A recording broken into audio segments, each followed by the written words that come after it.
Hello friends, இந்த வீடியோவில் நம்ம பார்க்க போகிறது என்னென்னா, இப்போ ரீசெண்டாக நடந்து முடிஞ்ச இந்த ஐபிஎல் ஆக்ஷனில் யார் வந்து பெஸ்ட்டான பிக்கு அப்படிங்கிறத பற்றி தான் நம்ம இன்றைக்கி பார்க்க போகிறோம். இதில் வந்து ஒரு 5 பேர் இருக்காங்க. இப்போ வந்து ஹை ப்ரைஸ்ன்னு பார்த்தீங்கன்னா உங்களுக்கு வந்து ரிசர்வ் பண்ணிட்டு போனார். இருக்கிறதுலையே ஐபிஎல் வரலாற்றிலேயே 27 கோடிக்கு அவர் தான் போனார். 2வது இடத்துல பார்த்தீங்கன்னா ஸ்ட்ரேயஸ் ஐயர் இருக்கார். ஸோ இவங்களாம் வந்து ஹை ப்ரைஸுக்கு வந்து போன பிளேயர்ஸு. நம்ம வந்து இப்போ அதை பற்றி பார்க்க போகிறது இல்லை. கொடுத்த காசுக்கு வாங்கின தரமான பிளேயர்ஸு ஒரு 5 பிளேயர்ஸை பற்றி தான் நம்ம இன்றைக்கி பார்க்க போகிறோம். ஓகே, இப்போ இதில் 5வது இடத்துல இருக்கிறது யாருன்னு பார்த்தீங்கன்னா ட்ரெண்ட் போல்ட் தான். அவர் வந்து 12.5 crores வந்து மும்பை இந்தியன்ஸ் வந்து வாங்கினாங்க. மும்பை இந்தியன்ஸ் வந்து ஸ்டார்டிங்கில் எந்த பிளேயருமே பெருசாக வாங்கலை. ஏன்னா அவங்கள்ட்ட வந்து பர்ஸ் அமௌண்ட் வந்து கொஞ்சம் கம்மியாக இருந்தனால நிறைய பேத்துக்கு பிட் பண்ணி போனாங்க. ஆனால் யாரையுமே அவங்களால வாங்க முடியல.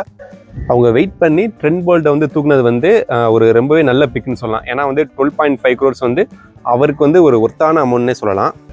ஓகே, இந்த லிஸ்ட்டில் 4வது இடத்துல இருக்கிற பிளேயர் யாருன்னு பார்த்தீங்கன்னா கிளென் மேக்ஸ்வெல் தான்.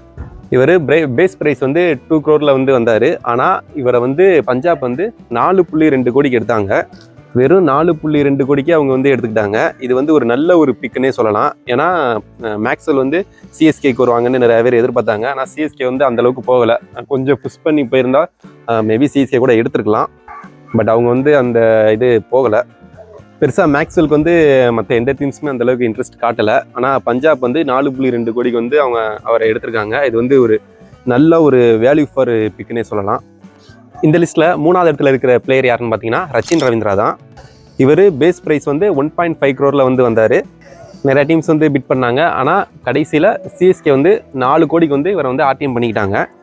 இவருமே இந்த காசுக்கு வந்து ஒரு ஒர்த்தான பிளேயர்னு சொல்லலாம். ஏன்னா போன ஆக்ஷன்லேயுமே சிஎஸ்கே தான் எடுத்தாங்க. போன ஆக்ஷன்லேயே 1.5 crores தான் எடுத்தாங்க. ஸோ இந்த ஆக்ஷனில் ஒரு 4 கோடிக்கு எடுத்திருக்காங்க. இதுவுமே ஒரு பெஸ்ட்டான பிக்குன்னே சொல்லலாம். ஏன்னா இவர் வந்து ரீசெண்டாக வந்து ஒரு சூப்பர் ஃபார்மில் இருக்கார். ஸோ 4 கோடின்ற வந்து இவருக்கு வந்து கொஞ்சம் கம்மின்னு தான் சொல்லப்போனால். ஓகே ஃப்ரெண்ட்ஸ், இந்த லிஸ்ட்டில் செகண்ட் பிளேஸில் இருக்கிற பிளேயர் யாருன்னு பார்த்தீங்கன்னா மிச்சல் ஸ்டார்க் தான். இவருமே 2 crore பேஸ் ப்ரைஸில் தான் ஸ்டார்ட் ஆனார். ஆனால் இவருக்கு வந்து 11.75 crores வந்து டிசி வந்து வாங்கியிருக்காங்க. போன ஆக்ஷனில் கிட்டத்தட்ட 24 crores வரை போனார். இந்த ஆக்ஷனில் பார்த்தீங்கன்னா கிட்டத்தட்ட பாதியும் கம்மியாகவே தான் டிசி வந்து வாங்கியிருக்காங்க. ஸோ இவருமே வந்து ஒரு பெஸ்ட்டான பிக்னே சொல்லலாம்.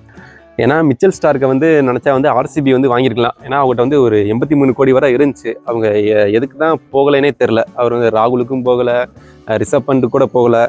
ஏன்னா ரிஷப் பண்டை வந்து எல்லாரும் பஞ்சாப் வாங்கிடுவாங்கன்னு யோசிச்சுட்டு இருந்த டைமில் வந்து பஞ்சாப் வந்து ஸ்ட்ரேயஸ் ஐயரை வாங்கிட்டாங்க. ஸோ அதுக்கப்புறம் அதிகமாக அமௌண்ட் வச்சுருந்தது பார்த்தீங்கன்னா ஆர்சிபி தான்.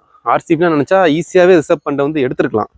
ஆனால் அவங்க வந்து எடுக்கலை. ஏன் தான் எடுக்கலன்னு தெரில. ஸோ வந்து நம்ம எல்லாம் அந்த டைம் என்ன நினச்சோம், சரி ஆர்சிபி ரிஷப் பண்டுக்கு போகலை, சரி ஓகே கேஎல் ராகுலுக்கு தான் போகிறாங்க அப்படின்னு ஃபுல்லாக நம்பிக்கிட்டு இருந்த டைமில் கேஎல் ராகுலுக்குமே போகலை.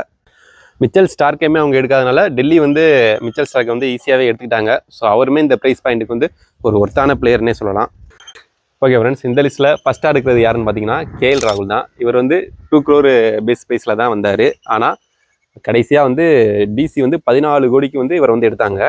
கேஎல் ராகுல்னால் மினிமம் வந்து ஒரு 18 to ஒரு 22, 23 மாதிரி போகணும் தான் எல்லாருமே எதிர்பார்த்தாங்க. ஆனால் ஆல்ரெடி ஸ்ட்ரேயஸு அப்புறம் ரிஷப் பண்ட் இவங்க எல்லாமே ஒரு ஹை ப்ரைஸுக்கு போனதுனால இவருக்கு வந்து யாருமே அந்த அளவுக்கு போகலை. ஆனால் 14 கோடின்றது வந்து ரொம்பவே கம்மின்னு தான் சொல்லப்போனால். ஏன்னா அவர் வந்து இப்போ ரீசெண்டாகவே நல்ல ஃபார்மில் தான் இருக்கார். அதுவும் இல்லாமல் ஐபிஎல்ல வந்து நல்ல ஒரு ரெக்கார்ட்ஸ் வச்சுருக்காரு.